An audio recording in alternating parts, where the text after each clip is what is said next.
What would you say are the things that people most misunderstand about trust? People walking around thinking that trust is somebody else's responsibility. By the time we're in our late 20s, we never meet a new person again in our life. We only meet people who remind us of people we've already met. How does one know when they're responding to with someone or something from our past? I think there's always some of that history there. When your self-critic speaks, listen to it, but don't abide by it. What happens if those kind of agreements aren't in the room is the very human tendency to assign malicious intent.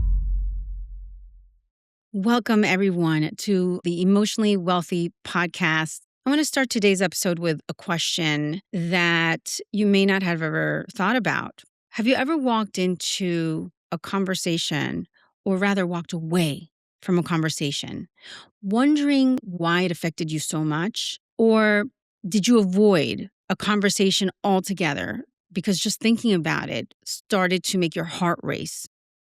Well, what if I told you that sometimes what you're reacting to isn't just the person that's sitting across from you? It's maybe a reaction to someone who you've already known before. My guest today is Keith Greer.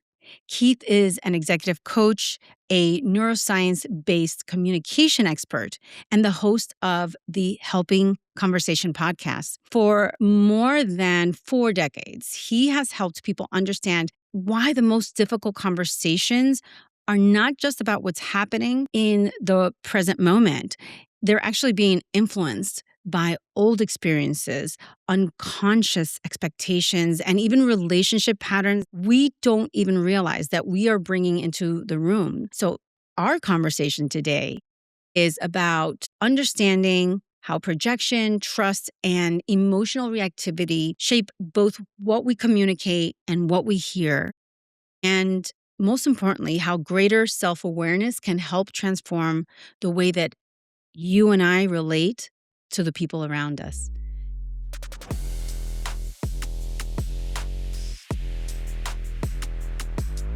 Keith Greer, thank you so much for being here. Welcome to Emotionally Wealthy. Karen, so thrilled to be here. Looking so forward to our conversation today. I'm so excited that you're here because, boy, you really know your stuff. And I want to start by asking you, Keith, what were some of the early messages or experiences that shaped how you viewed communication in relationships? Tell me a little bit about some of those early external messages that then became internalized. So, in a way, I can go back to early elementary school. I tell this story. It's a slight exaggeration, but based in a great deal of fact. Through elementary school, if you think, you get 4 report cards a year. Every single one of my report cards throughout my time in elementary school, kindergarten through 5th grade, had a statement on it. And the statement said, Keith socializes too much. Now, we all know that that statement was on there, not because the system was celebrating my enhanced interactional skills. They were telling me, dude, sit down, do your work, pay attention. But from my earliest memory, people fascinated me. I was focused on relationships. I was one of those folks in high school who had some interpersonal struggles, more emotional struggles. And I was blessed that I found myself in front of some helping people, some therapists, by like my sophomore, junior year in high school. That was a profound experience for me. Yeah. They were wonderful human beings, gave me many of the really positive messages about emotional awareness and being yourself and being authentic and needing to continue to work on my ability and my skill to express myself and connect with people. The next experience I would say I had that has shaped all of this is I have an older sister. My sister Sandy is 4 years older than me. And so when I was in high school from 1973 to 1977, she was in college. She became very active in the women's movement. Mm. And I used to go to visit her when she was at school, and her entire peer group was this group of amazingly intelligent, powerful, active in the community women Right. who so shaped how I thought about helping.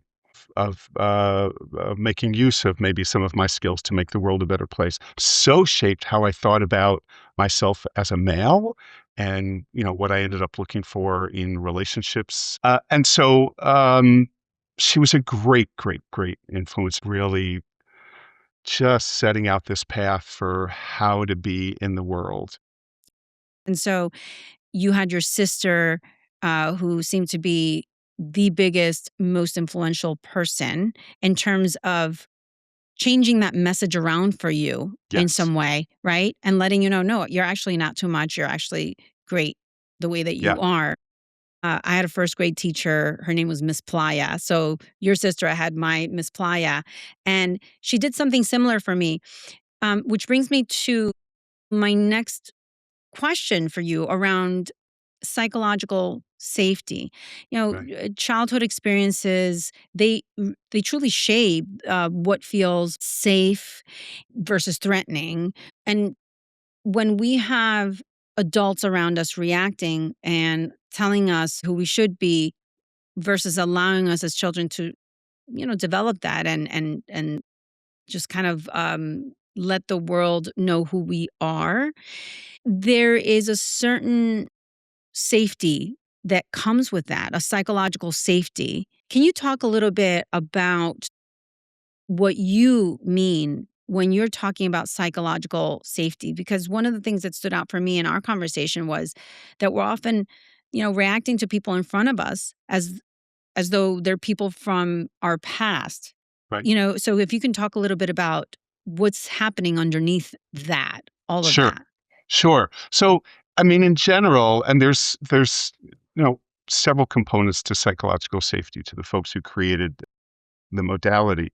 What I think about is, can I be myself Mm. wherever I am in whatever system around whatever people? Are the messages I'm getting from those systems and those people telling me I can be myself, I can be authentic, I can be vulnerable, I can take a risk. I don't have to always be right. I can be wrong. I can make a fool of myself, and that there is great acceptance for who I am. And it's interesting, just a little bit to the side, when we talk about psychological safety in the workplace, right? What we talk about there is that, and sometimes people in the workplace get this a little bit wrong, that psychological safety in the workplace is that when I walk into my employer, that I am accepted and celebrated for who I am, not for what I can do, but Yes. for simply existing as a human being. That's where it starts. And all of us, anytime we walk into a new system, a workplace, a school, a new group of friends, our brain is scouring the environment, looking for evidence of psychological safety. And if it doesn't see Yeah. any, then that's when we start to maybe go underground. That's when we start to project, oh, these people Yeah. remind me of somebody else who treated me this way. And that's where having some understanding of some of this neuroscience is incredibly helpful. Yeah, what you said made me think about the fact that so often we judge people by what they're triggering in us rather Yes. than who they actually are. A lot of times we don't even get the chance to get to know the person because there's a look, there's a tone, there's something that's triggered us. And I want to ask you a little bit more about the word projection. That word, in my opinion, gets thrown around a lot and very easily. So, if you can give us your definition or the definition of what is projection actually, and why is it so difficult for people to recognize that they're projecting old experiences onto current relationships? So the first place, I think, for me, when I think about the word projection, the first place my head goes is, and for you and I as clinical social workers, it goes to transference and countertransference. Yeah, This process that we know goes on for us helping people, of what our clients maybe put on us. The stereotypical one is client views a therapist as kind of a parent figure, right? So brings in some yeah, of those old thoughts and feelings about parents, and countertransference likely, right? Us going back and what we project onto to our clients who they remind us of. So, just for the non clinical person out there, transference versus countertransference, right? Within the context of what we're talking about, is the client is viewing the therapist as maybe that figure, the mother, the father, the person. And then the therapist, if they're not aware, they're also reacting the Yes, countertransference. that right. And so that's a form of projection. Now, here's maybe a more global way to think about it. Um, when you and I first met, right, we had a Zoom session together to get to know each other. The minute we laid eyes on each other, one of the things that is going on in our brain, because our brain is a meaning-making machine, it creates Yes. meaning so that we can grab onto that meaning. Both of our brains immediately are filing through our lifetime Rolodex. Now, Mm-hmm. I realize when I found, Karen, that sometimes when I use the term Rolodex, there's a certain generation that doesn't even know what that is. But anyway, I'm going to still I use use it. the Hopefully people know. cloud. I Cloud, use the right. cloud, right? Cloud. The cloud. Right. So our brain, when you and I first met, my brain is going through my lifetime Rolodex of everyone I know, pulling out people who look like you, sound like you, give off the initial vibe I maybe got from you, because that's how we create meaning. That's how we Yeah. start to determine, can I trust you or not? Yeah. So if in doing that Rolodex, there's somebody from my background that proved hurtful, if Mm-hmm. I am not self-aware, Yeah. it is so easy for me to, I got to be careful about Karen. And I've maybe known you for 5 minutes, but I have Yes. this sensation, and it's really deep. I read an article years ago. I always feel bad. I don't remember the author. It wasn't based on an ounce of research, but it's always made intuitive sense to me. And it was about the projection process. And he, he made this statement in the article that by the time we're in our late 20s, we never meet a new person again in our life. Wow. We only meet people who remind us of people we've already met. And I've always held on to that. And so, what I can say to some of your listeners are, think of somebody in your life who you just have this incredibly intense reaction to them. Sometimes you walk away and you say to yourself, where did that come from? Where did that reaction come from? That reaction came from your Rolodex. Right? That Yeah. reaction, that person is somebody. There's, somebody else in your life that just when they look at you a certain way, talk to you a certain way, a lilt in their voice that, I don't know, boy, I feel like they're judging me. It's coming from somewhere else. What people need to understand is all of what we're talking about here is incredibly normal. It's normal. It's Yeah. what our brain does to create meaning. If we can be self-aware, and one question you ask is what makes self-awareness so difficult? Well, self-awareness in this arena can be pretty scary. It Yeah. can be incredibly vulnerable making. I always say, self-awareness is not for the faint of heart, but if we can call upon that self-awareness, Mm-hmm. it just gives us such rich and deep information about how we interact in the world with certain people. Yeah. Self awareness, I always say, is a foundational thing to start with, but it doesn't give you the answers. All it does Right. is give you more clarity, more visibility. And I think that the most powerful thing that self awareness can give you, if you choose to take it on, is the power of choice. Oh, Because yes. once you have that self awareness, you can make the decision to do something about it or not do something about it, to have the conversation, to not have the conversation.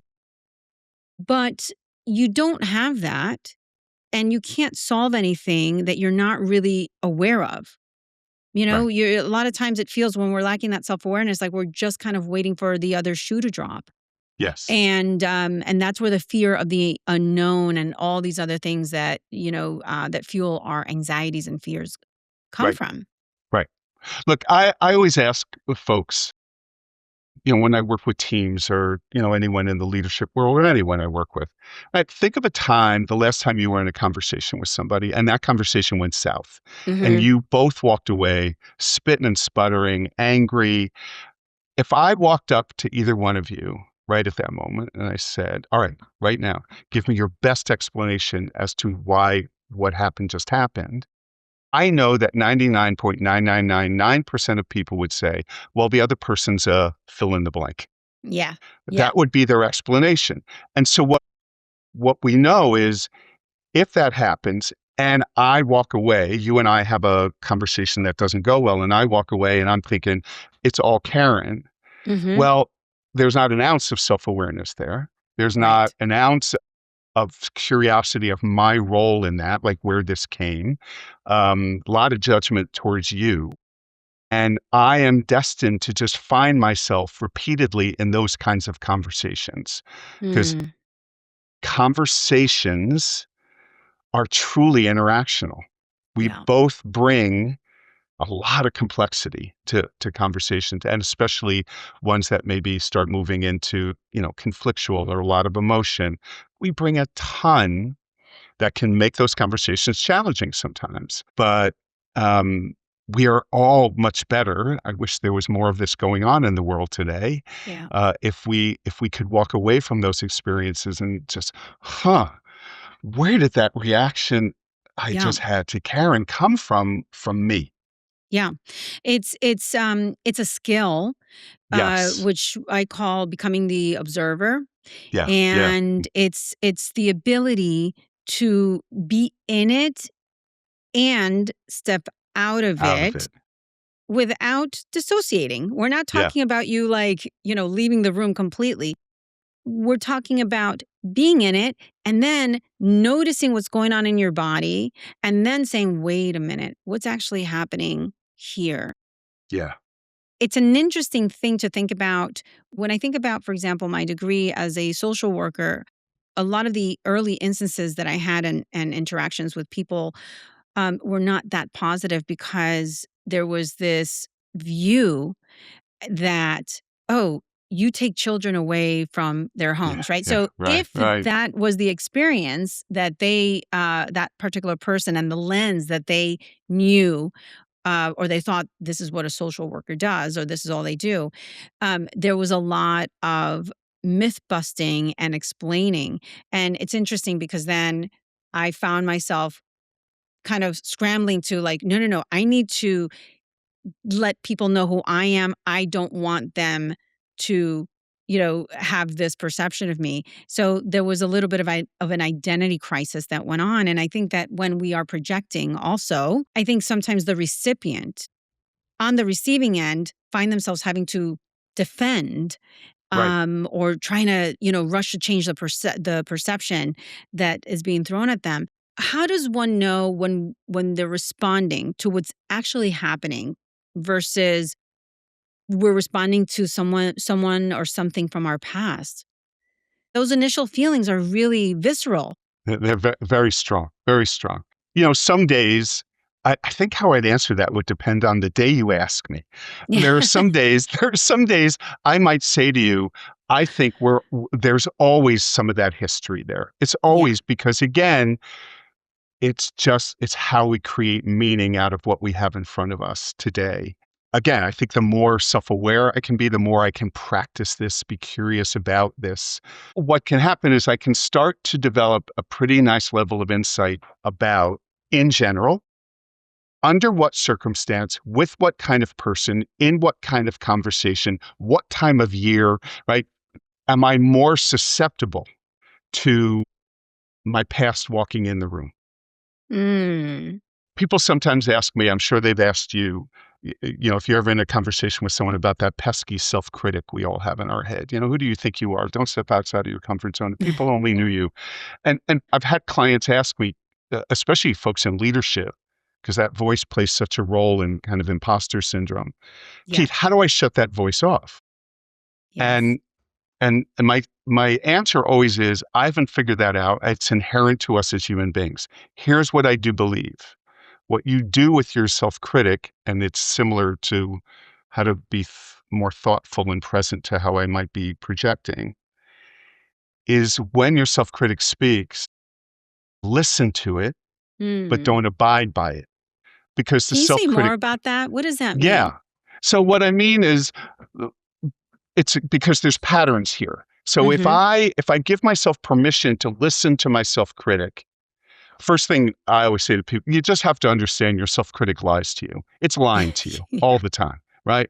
But listen to it, don't abide by it, and start to get curious under what circumstance, with what kind of person, in what kind of conversation, is there a greater likelihood that that self-critic kicks in? Because there are patterns to Yeah. all of this. Yeah. And if we can become a bit more insightful about those patterns, what kind of personality tends to set me off more than others? Then when we come into contact with the people that are in these patterns, then that's a moment where we can be very self-aware and we can be thoughtful. And I Yeah. can say to myself, okay, I know this is one of those moments. Here's a real simple one. For anyone who has ever walked in the world of addiction, treatment and recovery, or 12-step, they talk about this acronym in 12-step meetings that I have always thought is just sheer genius. And it's HALT, HALT. And what HALT means, HALT.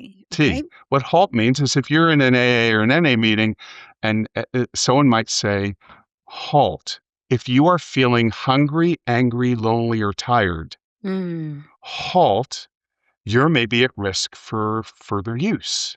And I think there is such relevance to that around this conversation we're having today. If I am hungry, angry, lonely, or tired, or anything in that world, I am more susceptible to be defensive. I'm more susceptible to not be myself. I'm more susceptible to some of that old stuff bubbling up and I'm not even seeing it and experiencing it. I talk about HALT with almost every client I work with, leaders I work with, because when we are hungry, angry, lonely, or tired, we're probably not at our best.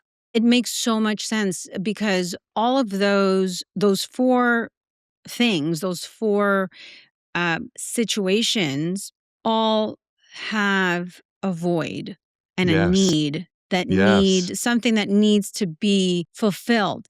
And depending on your circumstance, depending on your mindset, even, you can either do something about those things or you feel like, again, I don't have control over No. my life. I just have to sit here and wait it out. I think that when you're in that latter space, that's when you're feeling less in control Yes. and feeling, and maybe more vulnerable and more susceptible. Very much so. Look, everything we're talking about here, Karen, I think, to be present, which is where we need to be on top of this, Yeah. is a very energy intensive endeavor. And so just the tired part of HALT. If Yeah. I am tired, I'm impatient. I'm Mhm. shorter with people. I am more judgmental. I will tend to Yes. blame others for things. I will, to use your word that you brought up earlier, I will not view the world as I have choice. I can be a Mhm. little bit victimy just from being tired. Yeah. And so to be in this place of being self-aware, allowing yourself to be vulnerable, being in a place of curiosity, it requires a lot of energy. And trust. It requires I feel like it requires a lot of trust or building of trust in yourself, starting with the relationship that you have with yourself, with your intuition, Yes. getting to know your body. Speaking of trust, I think it was Warren Buffett's uh, quote or statement on trust. Trust takes years to build, seconds to break, and forever to repair. Or maybe it was like it takes 20 years to build a reputation and 5 minutes to ruin it. It's something along those lines. What would you say are the things that people most misunderstand about trust? In those conversations where there is the most misunderstanding, we've kind of already said this, is people walking around thinking that trust is somebody else's responsibility Yeah. versus versus the reality, what we know is that trust is or isn't co-created. It is co-created. Yeah. So in this modality that I practice, conversational intelligence, there's a little saying that I love, and the saying says, "Let's make the invisible visible." So trust between two people, how it gets created, maintained, potentially broken, is an incredibly complex process. All the more complex if we don't talk about it and if Yeah. we don't identify it. So here's another maybe misconception, misunderstanding about trust. What you need when you walk into a room, what you are looking for, listening for, and feeling for, that would be evidence that this is the language I always use, that there's trust in the room, is Yes. different than what I look for, listen for, and feel for.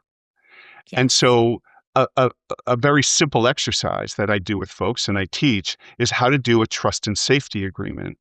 And it can be between two people, it can be between a whole team, where everyone in the room, whoever the people are in the room, talks about what exactly is the evidence I look for that I can trust you. And I know evidence sounds like kind of a concrete term, and trust is often thought of as kind of nebulous and social worky and out there somewhere. Mhm. But trust is not nebulous to our brain. Our brain, our fight flight, our limbic system is no doubt about it looking for concrete evidence that I can trust you. Now, that evidence is in the form of everything from how you look, all the different body language, how you speak, eye contact, um, again, a certain feeling I have about you, certain conversational patterns that you use, words you use. Mm. I'm looking for. So another concept that helps to bring some clarity to that is, or where people get themselves a bit in a jam, is something called assuming shared meaning. Yes. So again, all Yes. of our words carry meaning, deep meaning. Most of the time, we're not even aware of how deep the meaning is of the words that come out of our mouths. But one of the places we get ourselves create some problems for ourselves in the world of conversation is, even now, you and I are having this conversation. Every word that comes out of my mouth is wrapped in the meaning based on my 67 years of life. If I assume that when those words cross the room and land in your ears, you will assign the same meaning, we are ripe to have some difficulties, some Mhm. miscommunication, things that could result in us not trusting each other. And this even more so when we start thinking about concepts that are fuzzy. So trust, respect, being listened to, Yeah. honored, appreciated, valued. You use those words and everyone shakes their head and says, "Oh yeah, that's what Yeah. I need."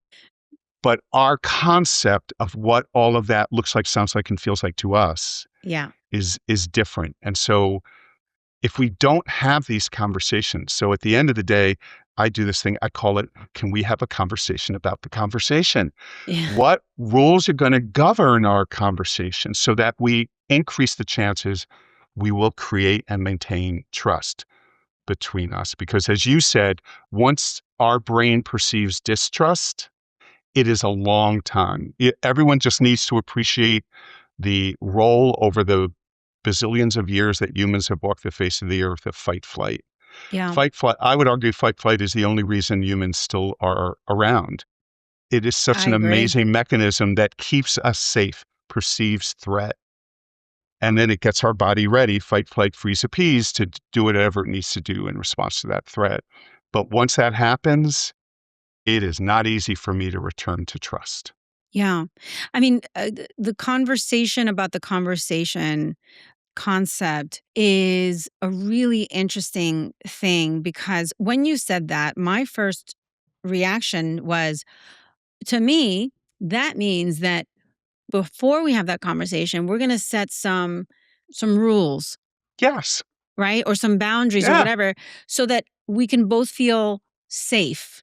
Right? Yes. It's so that if the conversation isn't perfect and doesn't exactly go the way that I'm hoping it to go, I'm not gonna leave the conversation feeling like I can never talk to this Yes. person again. Right. Right. So can you and I, and you can do this at the start of a relationship. You can do this into the relationship.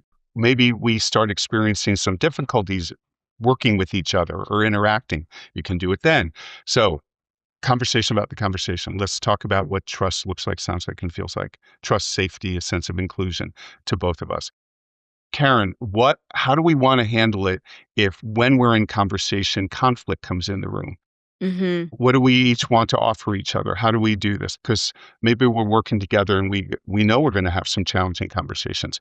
How can we have challenging conversations and always make sure that each of us knows that we appreciate and value each other? Yeah. I just literally just drove up the driveway to come up do this recording with you from seeing a client where we spent our session this morning working through how he wants to have a conversation about the conversation with someone on his team where it's going to be a pretty challenging conversation. It's not going to be a fun one, Yeah. but he greatly values this person, appreciates her, can't imagine his team without her. But a conversation needs to be had. A conversation needs to have. There's something that needs to be talked about, worked through. And what this does, there's a company I do a lot of work for. They make very high-end optics, Department of Defense, NASA kind of stuff. And they have an entire department that they process right. So when they sign a contract and have to make some new optic that they've never made before, there's a group of folk who simply write down step by step exactly what they do so that the next time they have to make that optic, they have the process. All Mm. I'm talking about here is process writing conversations. It decreases the chances conversations go south. It increases the chances we will hear each other and understand each other. It's funny because, back to your question of, where do some people have a misunderstanding? In this work I do, especially in the world of leadership, how often some, very well-meaning leader says to me, Keith, this all sounds awesome. I don't have the time to do this. I don't ever want to be porky with people, and I tend to use humor in my work anyway, and I'll usually start laughing and we'll say something like, I don't know, you tell me, how many conversations are you presently in that are a waste of time, Yeah. that That's don't a really great way of produce framing what it. you or both people want them to produce? This does not Doing a conversation about the conversation, doing a trust and safety agreement does not take a lot of time, and it dramatically increases the chances that our conversations will feel more productive and will be marked by trust and safety. When you're having these talks with your clients, whether they're in a leadership role or not, how do you handle it, or how do you bring into consciousness when you see that what they're reacting to is that person or that situation from the In past the and they're not past. realizing it? Yeah. Yeah, great question. So it starts with, quite honestly, it starts with the minute somebody is thinking about working with me, thinking Mhm. about hiring me. I, you know, my perspective on doing this work, which is, and I really like this. Like one of the coolest things about having a history as a clinical social worker, as a family therapist, and now more in the coaching world, is I believe I do coaching, but I'd be lying to people if I said I don't hear my family therapist voice, right, in some of the work. I 100%. also Yeah. I also have a bias, and I'm clear with clients about my bias and say to them, if this doesn't work for you, I'm not the coach to work with. And my bias, especially in the world of leadership, is you have to be willing to work on self-awareness. If you're not willing to go there, uh, your choice. I'm just not the dude. Yeah. You don't want to work with me because I do believe I believe this is true in all relationships. It's very much apparent in leadership. When a leader gets stuck, there's someone on their team they're struggling with. They're always in conflict with them. They avoid conversations. When a leader gets stuck, they do not get stuck because they haven't read some recently published leadership book. Right. They get stuck because of our own stuff. Mhm. And if you're not willing to look at that, and you have a right, just find another coach because you will not like working with me. Yeah. Yeah. If we're going to work together, this is a direction we're going to move in because my experience as a human, as someone who's been in the helping world for 4 decades, is this is the nuts. But I recognize is vulnerable making work, and not everybody does want to go there. That reminds me of a consultation I was just having with someone I'm going to be working with soon. And this person was describing why he's coming to me. He's in a leadership position. There's some personal issues going on as well. But I'm listening. And at some point I say to him, I'm not minimizing here, but I'm going to say this. I think your biggest problem is that you keep trying to solve emotional issues using cognitive Yeah. solutions. And the more that you go there, the less you're going to get your desired outcome. Now we can work on that, but that is going to require, like you said, stepping away from what you have been accustomed to doing, which is let's fix it. Let's find the solution. Let's find the rational next steps. Because when you're dealing with emotions, a lot of times you're sitting in the gray area, and that's really uncomfortable for people, Yes, it right? is. To sit in that gray space of not knowing. Yes. And teaching communication is one of the key aspects I think about, obviously of the work that we do. Just because you are a great leader and can articulate things in the workplace doesn't mean that you have the emotional vocabulary that's going to help you get to that next level with people That's right. and That's in right. relationships. So I want to ask you, Keith, then a little bit more about that. I want to ask you about the work that you do in Right. helping bridge the gap through communication that creates that emotional safety. You know, I mean, this doesn't sound like something that people in general, and specifically leaders, like we were just saying, of organizations have top of mind. And in fact, in my experience, so many people actually struggle with communication because they're afraid of creating conflict. Yes, So they they are. either, right, so they either avoid it or they just completely become overwhelmed by it.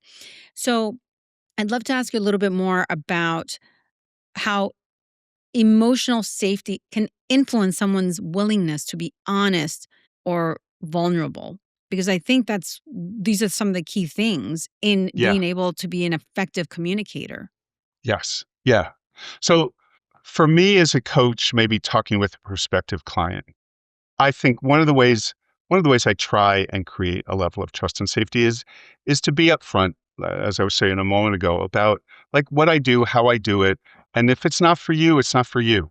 What I try and do with folks is when they say, when I feel any pushback, I hear it and I get it, right? I get that has been the narrative about this kind of stuff. I also get that although it is shifting, you walk into most workplaces and most leaders look like me, old white guy or older. Let me say older, give myself a break here, a little grace. Older white guy who have been taught to lead in a very specific way Yeah. that is often suffering through their careers believing they were supposed to be all knowing and could Yeah. never admit that they don't know or they make a mistake. And I try and I talk pretty openly about that with folks. I get curious with them about what is working, isn't working. I get curious with them. Tell me about the kinds of conversations you're in as a leader that really you do struggle with or that Yeah. you move away from. It's interesting because one of the conversations I find myself in sometimes, especially when I'm maybe talking with leaders, I don't know, 50 and above, is some of the challenges of being leaders right now, trying to lead the 35 and younger group of folk who have very different perspectives on work and Very work-life different. balance and how they expect to be treated. That's a really interesting challenge for some folks in leadership. Yeah. I also have a couple of examples that I give that are kind of humorous and I think help people get the what happens if we're not putting a focus on trust and safety? So, an example I might give is, all right, leader, think about the last time you had your team in a conference room. You're up at the front of the room and, you're kind of sharing some new initiative that's coming down the pike and you're really excited and how it's going to impact the team and opportunity for people on the team. And there's, some excited murmur kind of, spreading across the room and the meeting ends. What conversations take place in the days following? Mm. It's those meeting after the meeting, right? And the meeting after the meeting conversation is not the conversation isn't nearly as positive as in the big room. Because in the meeting after the meeting, it's you and me saying, well, nobody talked to me about that. I've got more Right. than enough on my plate. But, I can't take on anything more. And, Katie thought it was going to be great. And I will say to the person, you tell me what's your best explanation for the meeting after the meeting. Mhm. Because the best explanation is there wasn't enough level of trust in the room It's a lot for of people to feeling in speak their those, truth, right? There's a right? lot of feeling.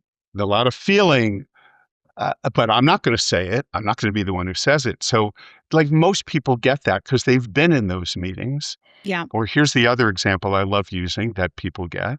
I ask people this all the time when I do training. How many people here, anywhere you've ever worked, have ever been asked by your supervisor, tell me the best way to give you feedback? Karen, do you know how many people have been asked that? Like almost nobody has, like Yeah. people, no one's ever asked me that.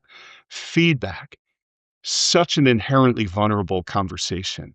I'm Yeah. going to give you feedback about how you're doing. Back to assuming shared meaning. So I ask people, how many of you have ever been in this scenario? You are in a conversation with a supervisor somewhere. They're giving you your yearly evaluation. They're giving you all this feedback.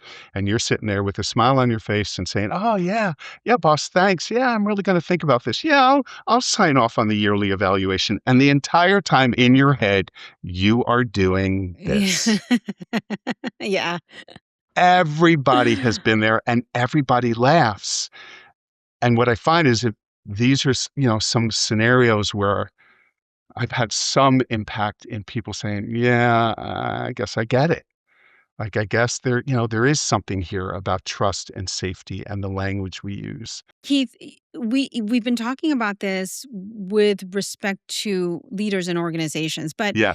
are we sometimes having different conversations with the same person about the same thing?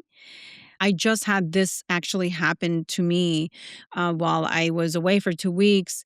I had a conversation with my production folks. Okay, great. This is the plan. This was going to happen. I thought we were all clear. They paraphrased.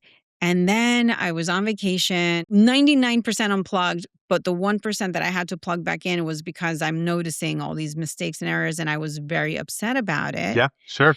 So, you know, even when there seems to be an agreement and a plan, things still go awry. One person gets upset and saying, you're not following what we agreed upon. The other says, what do you mean? I'm just maybe doing it a different way. What went wrong in a scenario like that? I'm really comfortable falling back on we are just incredibly complicated beings. Yeah. Communication is incredibly complex. Again, the meaning we assign, our experiences. The thing about doing this kind of work is this: if folks are doing this work well, it does not mean that they reach a point where every conversation goes swimmingly. Yeah. In fact, where this work becomes even more important, is of paramount importance, is something like the scenario you just gave, where somehow we didn't connect. And now Mm, there's feeling in the room, like annoyance or frustration, right? Have we had conversations prior that give us some guidance on how we want to negotiate these moments yeah. when we are annoyed with each other? Because again, annoyance is fine, anger is fine, conflict is fine. There are ways of doing it between people where there is never a question about that you are attacking me, or you don't love me, or you don't appreciate me, or you don't value me. There's ways of doing it. And actually, if we can figure out how to have that in the room, conflict and difficult conversations become a bit easier. Okay, we missed something in that conversation before I went away. All right, Yeah. let's just regroup, right? Right, there's permission from all of us. It's okay for us to be annoyed at each other right now, maybe even a Yeah. little pissy with each other right now. We know we trust each other, we care about each other, we value the work each other does. What happens if those kind of agreements aren't in the room is the very human tendency to assign malicious intent. Yeah. We assign malicious intent. Karen hates me. Karen's after me. Karen thinks I'm horrible at my job. Right? My husband doesn't love me. Right? Whatever it is. And so your point is wonderful. You said it earlier. This is about any relationship we're in. This is not just about, in the workplace. One of the things that makes my heart sing in my work is when somebody I'm working with as an executive coach says to me, I've really been thinking about how I want to bring some of this stuff home, Mm, right? yeah. In my parenting. And so another conversation I had this morning with a client who's, parenting a pretty strong-willed teenager right now. Like, how do we do this? And so I always say, if you're in a relationship with any other person in your entire life, this is relevant and it works. It just requires some attention and practice. The word that keeps popping up in my head is the word curiosity. Yes. I feel like when you've talked about some of the ways to take notice, to address, to observe, there's always an element, at least from what I'm receiving from you, there's always an element of curiosity. What would happen or what happens if we become curious about people's reactions instead of immediately becoming defensive or taking Right. it personally, which is, again, easier said than done, right? Everybody has their own lens, and that lens that colors life and the way that you interpret, the way that we interpret people's reactions is complex, like you said, right? It's very much colored by our personal experiences, our childhoods, our beliefs about the world, our beliefs about who we are and who we're supposed to be, and all these things. There's so many factors. Yeah. But that's the word that keeps popping up for me is curiosity. It is probably one of the most powerful, positive conversational Mm, strategies, trust building strategies. So what is curiosity? Curiosity, you and I are having a conversation about something, and maybe we have some different opinions about whatever we're having a conversation about. Curiosity is the ability, you and I hopefully are sharing in this, the ability to take whatever the issue is that we're talking about. This is how I think about it. If we could make that issue into a three-dimensional object, mm, and we would hold this object up, and curiosity is we are looking at it from every angle together. Key piece, you used the word a moment ago, devoid of judgment, devoid of any urgency to have to determine good, bad, right, or wrong. We're just, let me just sit with this for a while. Curiosity, when practiced well, is the antidote to thinking I know best, right? I'm right. And if you yeah. want, the other side of curiosity is that person, whether it's a boardroom table or the Thanksgiving dinner table, that person sitting at the table, I'm right. I'm Yes. right. Right? That just closes everything down. Yeah. It it is not easy to be curious because it does ask us to stop judgment, stop a sense that we have to reach a decision. Curiosity resides in the front part of our brain, so to be there, we have to be kind of emotionally calm, not in the back of our brain in fight flight. It is such a powerful strategy. But it flies in the face of how a lot of people think about, well, somebody has to be right, somebody has to be wrong. I have to convince you. And that's not in the room when you're practicing true, authentic curiosity.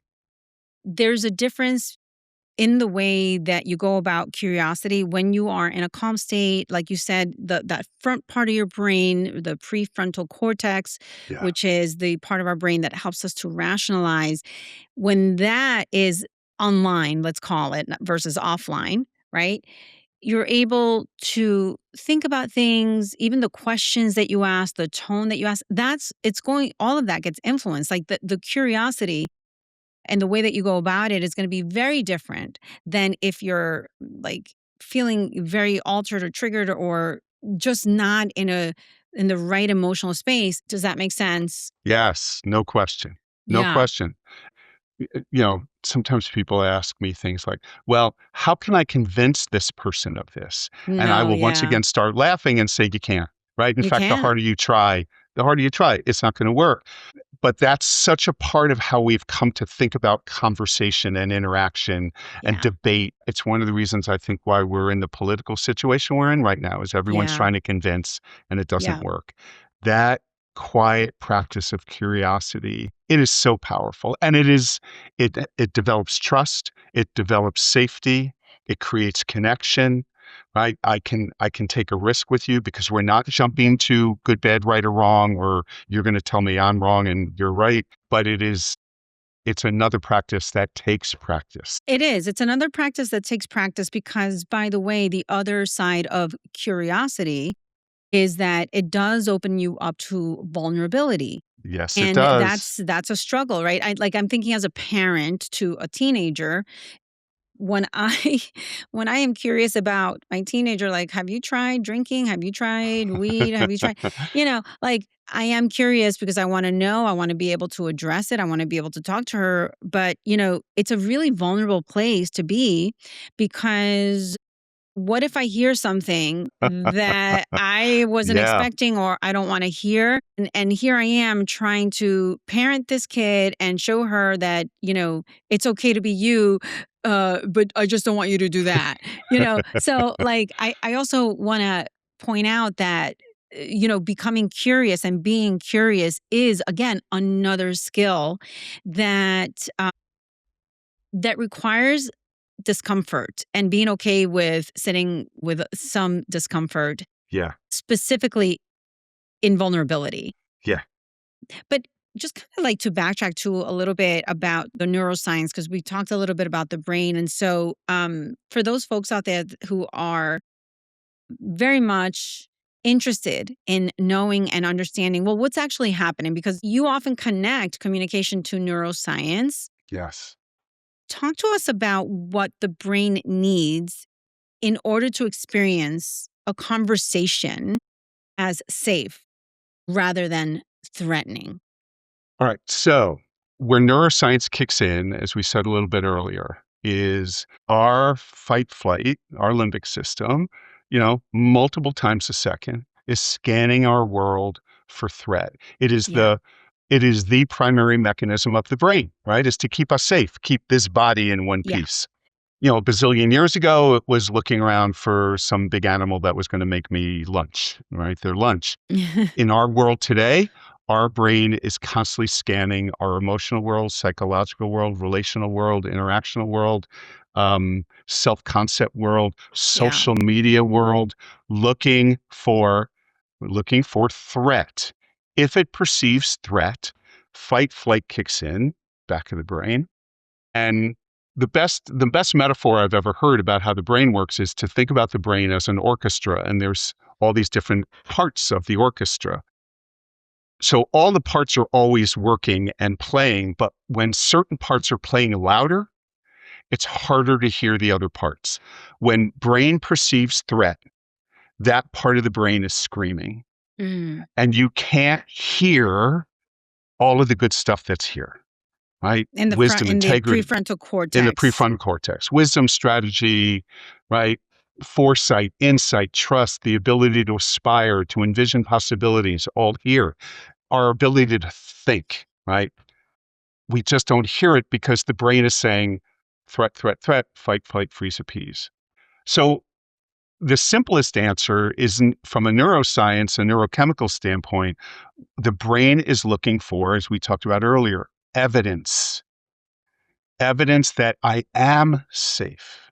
If someone in their interaction with me speaks the truth, safe. Someone practices curiosity, safe. Someone practices vulnerability, safe. Someone asks me, with the term we use sometimes is questions for which I have no answer. Not leading Mm. questions to get me to where they want me, Yeah. questions where they're truly curious about how I think about things.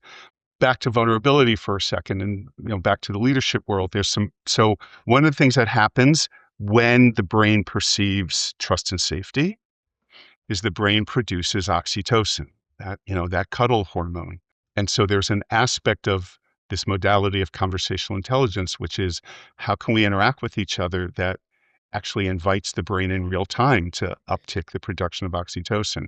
There's some evidence that when a leader, and this could be true for a parent, Yeah. because parent is leader. When a leader demonstrates vulnerability in front of their team, the people they lead, their kid, it actually in that moment increases the production of oxytocin in the brain of all these other Wow. people because vulnerability is perceived in a very trusting way that, wow, this person's being real and authentic with me. I can't tell you how many conversations I've had with leaders, especially men. That's a hard place to go, to allow yourself to be publicly vulnerable. How many parents I've worked with through the years? Hard place to go, to be vulnerable in front of my kid.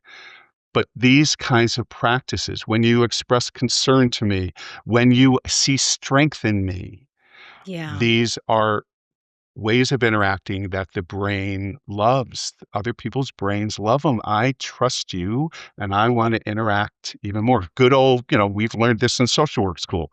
Good old open-ended questions speak to the brain in a really positive, trust building way.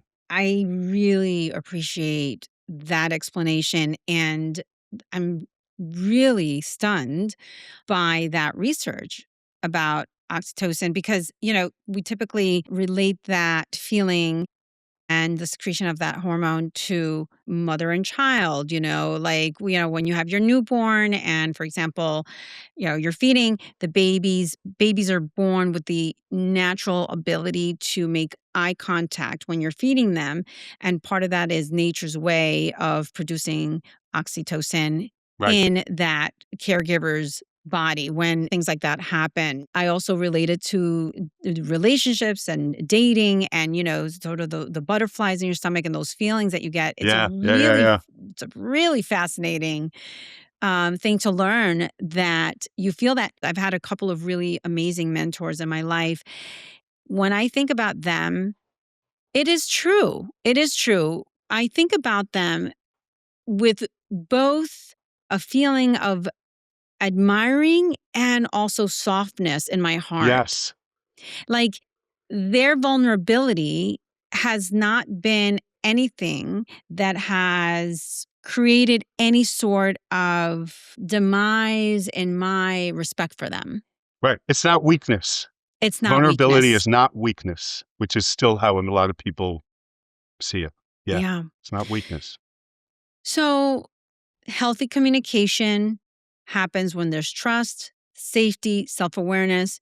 This isn't just a woo-woo concept. Not Our at all. our brains and our bodies are actually reacting to that. For those people out there listening to our conversation now, Keith, who are struggling Mm. with having difficult conversations and they're listening to this episode and saying, I hear myself in this. I I think there's something there for me that I need to address or that I'd like to address, but I don't know where to start. They already have the conversation in their minds. They know who they want to have it with. They just don't know where to start because they don't have the language. Right. What gentle start can you give to that person? Good question. First of all, just give yourself grace. Yeah. This is really hard stuff. The more I've learned about this over the years, the more I find myself at times frustrated about why are we not teaching kids this, Yeah. right? Why are we not from early on teaching this skill? Because it is a skill of interacting in a way that has a greater chance of fostering trust between us than distrust. So give yourself some grace to start with. A question to ask yourself before you walk into that conversation maybe you're of having, maybe a couple of questions. What do I want the outcome to be? What would need to happen between the two of us that would be evidence that the conversation was successful, and however you define success? Um, what is my ability, especially if there's a difference of opinion about something? How susceptible am I to walk into this conversation where my goal is to convince the person? And Ah, can I let that go? Can yeah. I not try and convince? Because that's a strategy that never works. Never, never, never, never works. Yeah. Um, how can I walk into this conversation and do way more listening than talking? Mm, Sometimes when people ask me what is probably if at the end of the day, Keith, if you had to, identify the trust building skill, conversational trust building skill, it's listening. Yeah. It's shutting our mouths and listening. Not listening, waiting for the person to take a breath so I can jump in. Yeah. Listening.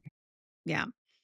In fact, as I think about this conversation, what would be my ability to walk into this conversation, listen so deeply, and walk out with a greater understanding of the other person's perspective, even if it means I didn't get to share mine?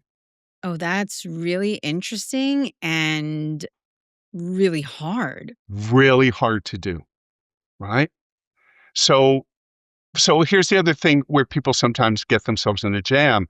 There's most of what we deal with each other are not one conversation issues. And sometimes that's part of where we get messed up is we think we've got to address this in this conversation.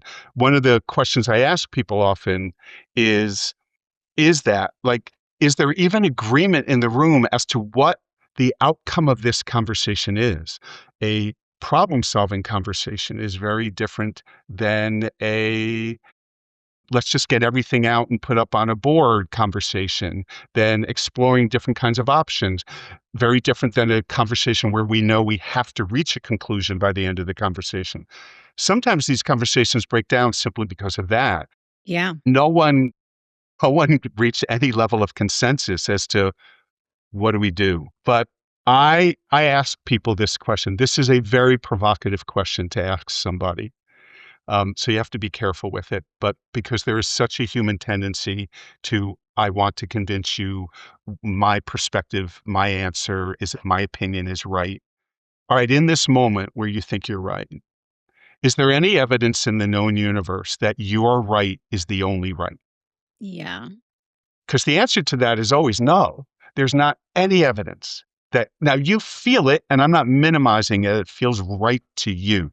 Mhm. But before you walk into that conversation and you're going to try and convince this person that I'm right, they're wrong, there's no evidence of that. Right. So, how do you listen, listen? It's a phenomenal question to ask parents with kids, leaders. Can you walk into this conversation and your only goal is to walk out with a greater, deeper understanding of the perspective of the other person, even if it means you don't get to share your perspective?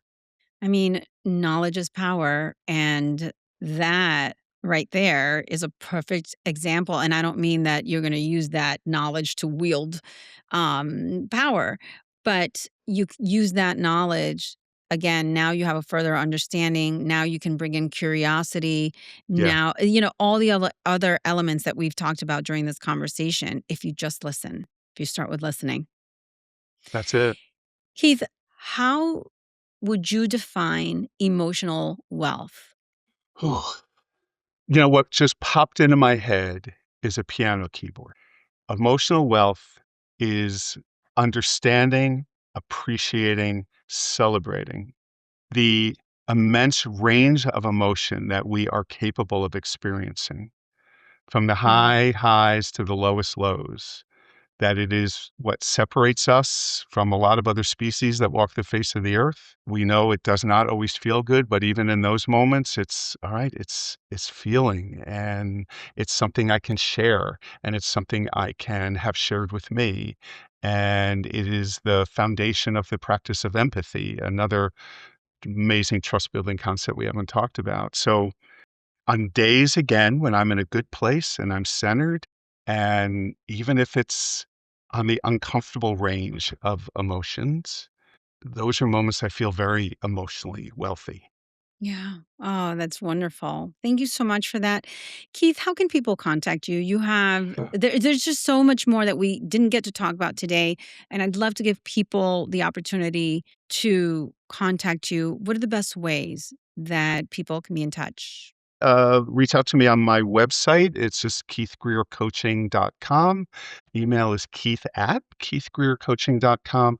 Please feel free to reach out. In fact, what I offer folks, when I'm privileged to be a podcast guest, to the first 5 of your listeners, if they wanna call, reach out to me, wanna maybe just schedule, like, just a 45, 50-minute conversation about how this might make sense in their life, or maybe they're listening to this and thinking of a very specific conversation or relationship, reach out and we'll find a time to get together on me and we'll talk a little bit about this. Well, this has been an incredible honor for me. I not only have loved our conversation, it's actually left me thinking about a lot of other scenarios where I really need to have a conversation about the conversation with Yeah. this person or about the situation. So I really want to thank you for bringing in all of the elements. I feel like we talked about childhood, we talked about the Yeah. present, we talked about future. There's so many amazing elements to our conversation. So thank you so much for your generosity and for your time, Keith Greer.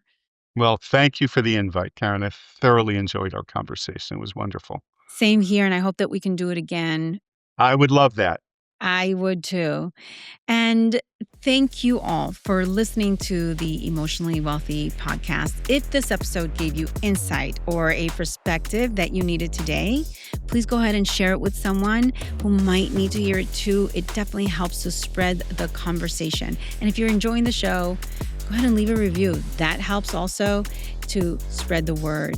And until next time, stay curious, stay connected, and stay emotionally wealthy.